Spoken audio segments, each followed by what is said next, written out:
વિસાવદર વિધાનસભાની પેટા ચૂંટણી પહેલા સહકારી બેંક કૌભાંડનો મુદ્દો ઉછળ્યો છે। 2 વર્ષ પહેલા જૂનાગઢ જિલ્લા સહકારી બેંકમાં કરોડોનું કૌભાંડ થયું હતું। ચૂંટણી સમયે બાંદરપડ ગામના ખેડૂતોમાં આક્રોશ જોવા મળ્યો છે। બેંકના ચેરમેન કિરીટ પટેલ સામે ખેડૂતોએ આક્ષેપ કર્યા। રજૂઆતોનો કિરીટ પટેલ સંતોષકારક જવાબ નથી આપતા। રૂપિયા લીધા નથી છતાં લાખોની ઉઘરાણીની નોટિસ મળી હોવાની વાત કરી છે। આજે અમારા ગામમાં કિરીટ પટેલ આવવાથી અમે લોકો એની પાસે ગયા હતા। અમારે કેસ બાબતથી એની ચર્ચા કરવાની હતી। અમારે કોઈ એનો વિરોધ કરવા થતો નથી। અમારે ખાલી એટલું કહેવાનું થાય છે કે અમારો જે કેસનું કઈ નિવારણ આવતું નથી। તમે સ્ટેજ માથે એવું બોલો છો કે અમારે ઝેર પી જાય, અમે ખેડૂતનો 1 રૂપિયો લઈ તો ભાઈ તમારે ઝેર પીવાની ક્યાં આમાં જરૂર જ છે? ઝેર આવ્યું છે બરોબર, તમે એમ કહો છો અમે 1 રૂપિયો ખાધો નથી, તો ખાધો એને પકડો ને ભાઈ।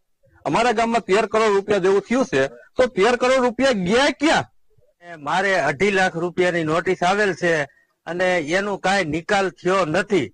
અને અમે 21-22 નું નવા જૂનું કર્યા વગર એને ઈવડું ધિરાણ બોલે છે મારે જૂનું, અને ઈ નોટિસ આવી છે।